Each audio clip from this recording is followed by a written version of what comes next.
गायत्री परिवार के WhatsApp group पर यह मैसेज फोटो के साथ था कि आज दिनांक 24 अगस्त को रोज की तरह ज़रूरतमंदों के बीच खाना का वितरण किया गया। उसे देखकर हमसे गौरव रंजन नाम का एक लड़का है पर्सनली पूछा, मैं गायत्री परिवार का नया कार्य करता हूँ, मेरी बुद्धि उतनी परिपक्व नहीं हुई है, इसलिए शंका होती है, कृपया समाधान करें। इस प्रकार मुफ्त में लोगों को खाना खिला के मुफ्त में सामान दे के बिना किसी आपातकाल के, चाहे वो सरकार हो या कोई संस्था, हम लोगों को आलसी नहीं बना रहे हैं। सुबह में गायत्री परिवार दे देगा, शाम में गुरुद्वारा। इस तरह से क्या एक गलत परंपरा जिसमें श्रम के महत्व की उपेक्षा है नहीं शुरू होगी? क्या इस तरह से समाज का समुचित विकास होगा? कृपया इसका समाधान करें। जिज्ञासा बस पूछ रहा हूँ, अपनों से अपनी बात है। अच्छा प्रश्न किया, अच्छा हुआ। हम लोग अभी खाना खिलाते हैं हर एक दिन रेलवे स्टेशन पर जाकर के प्रतिदिन खिलाते हैं, सही जिज्ञासा है। लेकिन आलसी बनना या न बनना मनुष्य की वृत्ति और उसकी प्रवृत्ति पर निर्भर करता है। अगर कोई आलसी है तो उसकी प्रवृत्ति को दर्शाता है। भूख है ना, भूख, क्षुधा अपने आप में आपातकाल है। क्षुधा अपने आप में एक रोग है, एक पीड़ा है। हम उस रोग की दवा दे रहे हैं। दवा का कोई दाम नहीं होता। हम ये नहीं कहते मुफ्त में हम दे रहे हैं, हम भोजन देते हैं। हमने मुफ्त खिलाने का बोर्ड नहीं लिखा रखा है, बोर्ड नहीं लगा रखा है। हमने कहा जो बूढ़े हैं, घर में हैं, संतान वहाँ नहीं है, दूर है, विदेश में है, माँ पिता बीमार हैं, खाना नहीं बना सकते, आप फ़ोन कीजिए, बीमार हैं अगर, हम ताज़ा भोजन पहुंचा देंगे। हम लोगों ने ये व्यवस्था गायत्री शक्तिपीठ से बनाई है। हाँ, बदले में कोई कहते नहीं हम ऐसे नहीं खाएंगे, कुछ देना चाहते हैं दे दीजिए, उससे फिर अगले को खिलाएंगे जो नहीं दे सकते हैं। और इससे उनके आत्मसम्मान पर भी चोट नहीं पहुंचेगी, सेल्फ रिस्पेक्ट भी बना रहेगा और कोई देना चाहता है। लेकिन हमने कोई बोर्ड नहीं रखा है मुफ्त। जो कुछ पैसा देकर खा लेते हैं अच्छी बात है, नहीं है जिनके पास कोई बात नहीं है, पर मुफ्त रोटी की परंपरा डाल रहे हैं ऐसा सोचना गलत। ये तर्क हो सकता है, सर जमीन पर आकर देखिए तो बात कुछ और मिलेगी। हम किसी को ये ना कहते कि आप न दीजिए, आप देना चाहते हैं दान तो दीजिए, दान ही लेकर के तो खिला रहे हैं। आप धन से सक्षम हैं तो धन दीजिए, धन से सक्षम नहीं है तो तन दीजिए। ये अपने गायत्री परिवार के लड़के लड़कियां, युवतियां, महिलाएं भोजन बनाती हैं, सब्जी चावल चुनती हैं, लड़के हैं, युवक लोग, सभी लोग जाकर के बांट के आते हैं। हमारे प्रज्ञा मंडल, महिला मंडल ये सारे काम कर रहे हैं, सेवा कर रहे हैं। इस तरह से समाज की व्यवस्था हमने बनाने की कोशिश की है। छोटा प्रयास है। आपके पास 5 रुपया है, 5,000 रुपया है, आप दे दीजिए, पर खाने का दाम हम आपसे नहीं मांग रहे। हम केवल क्षुधा रूपी पीड़ा को दूर कर रहे हैं, पीड़ा निवारण कर रहे हैं, उसकी दवा दे रहे हैं। जो सक्षम और समर्थ है यथासंभव जो बने दान दे सकते हैं, जिनके लिए संभव नहीं वो न दे। हम अनिवार्य रूप से पैसा लेंगे ऐसा हमने कोई बोर्ड नहीं लगा रहा है। दरअसल ये ट्रस्ट चैरिटेबल ट्रस्ट है, कोई कॉमर्शियल ट्रस्ट नहीं है। हम चैरिटेबल काम कर रहे हैं, कॉमर्शियल काम नहीं कर रहे हैं। परमार्थ संस्था है ये, नहीं तो पैसा लेंगे तो कंपनी हो जाएगा, कंपनी होगा तो आप व्यापार करेंगे। हमने व्यापार नहीं चला है। सबसे बड़ी बात है क्षुधा निवारण दुनिया में, इससे बड़ी कोई और सेवा नहीं है। भूखा खाकर जब तृप्त होता है ना तो आशीर्वाद देता है। जिसके पास धन है वो पैसा देते हैं, जिनके पास धन नहीं है, मन है, वो आशीर्वाद देते हैं, प्रार्थना करते हैं हमारे लिए, दुआओं में हमें याद रखते हैं। कितनी बड़ी बात है भाई। हर व्यक्ति कुछ ना कुछ देने में सक्षम है। धन नहीं दे सकता तो मन तो दे सकता है, प्रार्थना तो दे सकता है, आशीर्वाद तो दे सकता है। ये बात याद रखिए, दुआ दे सकता है। हर व्यक्ति कुछ ना कुछ देने में सक्षम है। भोजन बनाने से लेकर पहुंचाने में, परोसने से लेकर फिर वहां की सफाई करने तक। धन नहीं तो आप तन दीजिए, तन मन धन दीजिए। जिसके पास समय है वो समय दान करे। सहायता तीनों विधि से होती है, तन से, मन से और धन से। बहुत अच्छा क्वेश्चन आपने किया।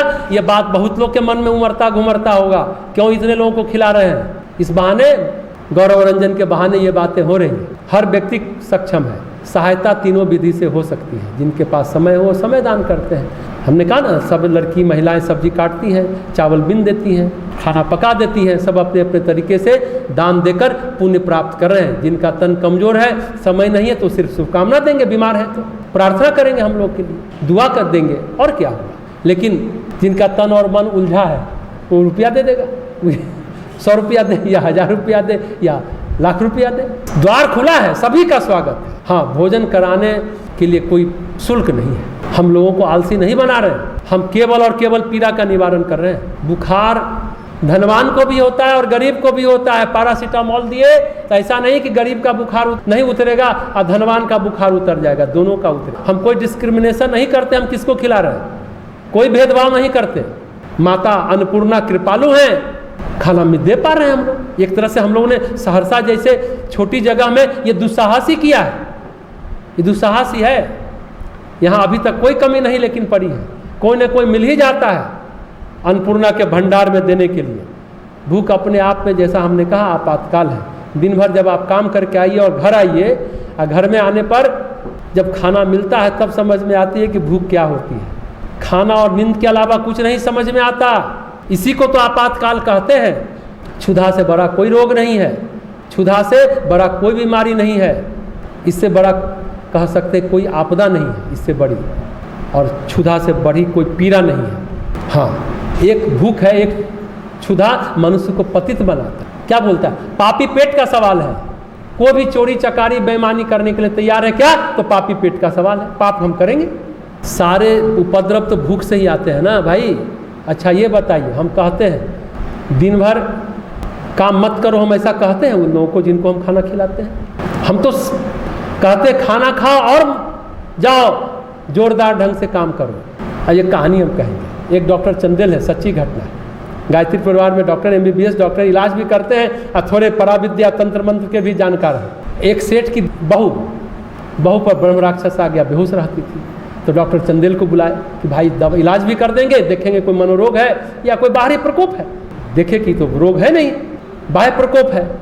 तो अपना सिद्धि थी उनकी, उन्होंने उसको जगाया, तुम कौन हो? तो मैं ब्रह्म राक्षस हूँ। तो क्यों इनको पकड़े हुए हो? तो कहा अगर कोई पुण्य आत्मा हमको एक दिन का पुण्य दे दे तो हम मुक्त हो जाएंगे, फिर हम इस बहू को परेशान नहीं करेंगे, हम इस महिला को मुक्त कर देंगे। बोला किस दे देते हैं? बोले नहीं, आपके इस गांव में एक पंडित जी रहते हैं, वो अपना पुण्य दे दे तो हम मुक्त हो जाए। अब पंडित जी को बुलाया गया, सारी बात बताई गई। बोले हाँ, हम अपना पुण्य दे देंगे। सेठ जी को कहा, ब्रह्म राक्षस ने कहा हमको एक दिन का पुण्य ले जाइए। हाँ ले जाओ, हम मुक्त कर देंगे। अरे भागवत कथा आप बांचते हैं, उसका पुण्य नहीं चाहिए मुझे। बोले वो कहे कि कथा का पुण्य दे देते हैं। बोले ना, पंडित जी संकल्प करने को हुए। बोले नहीं पंडित जी, आपके पास तो पुण्य ही एक दिन का है। बोला कैसे? उस ब्रह्म राक्षस को इतना ज्ञान था, भगवत कथा का पुण्य नहीं चाहिए, पूजा पाठ वाला पुण्य नहीं चाहिए। इसलिए ब्रह्म राक्षस ने पंडित जी को याद दिलाई, पंडित जी याद करो, सवेरे सवेरे आप भागवत कथा कह करके अपने घर लौट रहे थे, घोड़े पर बैठे थे। पुराने जमाने में लोग घोड़े पर चलते थे। रास्ते में 4-5 मजदूर भी जा रहे थे, साथ में आप भी घोड़ी पर चल रहे थे। आपस में मजदूर बात कर रहे थे, भाई आज जाड़े का दिन था, आज कोई गर्म पानी देता, बढ़िया से नहाते, और नहाने के बाद बढ़िया सरसों तेल चुपड़ कर लगाते, और फिर कोई बाजरे की रोटी देता, तीसरा बोल रहा है, और उसमें घी डाल के देता तो कितना मज़ा आता खाने में। उसके बाद चौथा बोलता है, अरे भाई कोई दाल चावल भी देता, बढ़िया सब्जी देता, उसको भी खाते हैं। फिर उस दिन काम नहीं करते, पांचवा बोल रहा है कि बढ़िया हम पुआल पर बिछा करके हमें कोई सुला देता, आज काम नहीं करते। अब पंडित जी सुनते रहे। पंडित जी बोले, अरे कहाँ जा रहे हो? चलो मेरे घर। पांचों मजदूर देखा, बोला अरे पंडित बुला रहा है, ये तो बेकार कराएगा, पैसा तो देगा नहीं, कहाँ फंस गए। पहले पंडित को कोई मना नहीं करता था, मन से करिए बेमन करिए, जो कह रहा है। पुरोहित होता था ना, उसको आप मना नहीं कर सकते। आपका हित पूरे गांव का, पुर का हित देखने वाला, गांव का हित देखने वाला पुरोहित होता था, उसको कैसे कोई मना कर सकता है। गए, बोले देखो पानी गर्म करवाए और दिए कि पहले तुम लोग नहाओ, फिर सरसों तेल दिया, नहा लगाओ। तब तक पंडितान को कहा कि भाई पहले तो बाजरे की रोटी बनाओ, बढ़िया घी डाल के खिलाओ इन लोगों को, और दाल चावल सब्जी जब तक ये लोग नहा लेते हैं, आज तेल लगा लेते हैं, तब तक बढ़िया खाना बना के रख दो। खाना बना दिया, खिला दिया, एक रूम खोल दिया जहाँ पुआल बिछा। बोले पहले तुम लोग सो जाओ। सब लोग ठाट से खाया पिया, मनवार खूब आशीर्वाद दिया पंडित जी को, और सो गया। उठा, पांचों मजदूर को पंडित जी ने दक्षिणा के रूप बोला कि ये रुपया लो, दिन भर की जो मजदूरी है, तुम निरर्थक क्यों जाओ, घर में तुम्हारे घर वाले तो भूखे होंगे ना, उनको खिलाओ, फिर कल से काम पर जाना। हम ब्रह्म राक्षस बोला मुझे उस दिन का पुण्य चाहिए, भागवत कथा पूजा पाठ वाला पुण्य नहीं चाहिए। ये मजदूर तो सोचे ही नहीं थे, गदगद होकर आशीर्वाद देकर चले गए। वो पुण्य ब्रह्म राक्षस मांग रहा था। आशीर्वाद सबका नहीं फलता। शांत आत्मा, प्रसन्न आत्मा, तृप्त आत्मा, पवित्र आत्मा का फलता है। तो ब्रह्म राक्षस बोला पंडित जी अगर आप ये पुण्य हमको दे देते हैं तो हम मुक्त हो जाएंगे, अब बहू को छोड़ देंगे। पंडित जी ने संकल्प किया, पुण्य लिया और बहू को छोड़ दिया। भूख ये होती है, पुण्य ये होता है। इस संसार में पता नहीं किसकी दुआ लग जाए इस शक्तिपीठ पर। और ये लोग बच्चियों लोग इतने उत्साह से प्रतिदिन खिलाते हैं, खासकर हम जवाहर को धन्यवाद देंगे। बहुत अच्छे से खिलाता है, फिर सफाई करता है, बहुत प्यार से खिलाता है जवाहर। किसकी दुआ लग जाए? 100 में चलिए 5 आदमी तृप्त होकर आशीर्वाद दे रहा है, दुआ देता है, तो समझे हम सभी को बड़ी कीमत मिल गई। अगर कीमत की ही बात करते हैं तो बहुत बड़ी कमाई हो गई। भोजन खिलाने की यही सार्थकता है और यही सफलता है। ये तर्क की बात नहीं है, ये विषय भावना का है। इसलिए हर जगह, हर धर्म में, चाहे फकीर हो चाहे सरदारों में हो, सब जगह जो है ना लंगर की बात है ना, चाहे हिंदुओं में हो दान की बात है, भोजन कराने की बड़ी महिमा है। हम तो एक ही बात जानते हैं कि जो यहाँ आता है वो हर आदमी भूखा है और उसकी सेवा करना हम लोग का धर्म है। इस तरह से अगर हर एक सक्षम व्यक्ति सोचने लगे तो समाज का समुचित विकास नहीं होगा क्या? एकदम होगा। ये विषय तर्क का नहीं है, महसूस करने का है। तर्क से समझा नहीं जा सकता यह विषय। इस विषय को अगर समझना है गौरव, तो पहले 3 दिन भूखे रहकर चौथे दिन इस भोजनालय में आकर खाना खाओ, तब पता चलेगा कि हम लोग खाना क्यों खिलाते हैं। उस खाने के बाद जो भाव आएंगे ना, फिर जो गौरव तुम महसूस करोगे, तो इस प्रश्न का उत्तर तुम्हें अपने आप मिल जाएगा।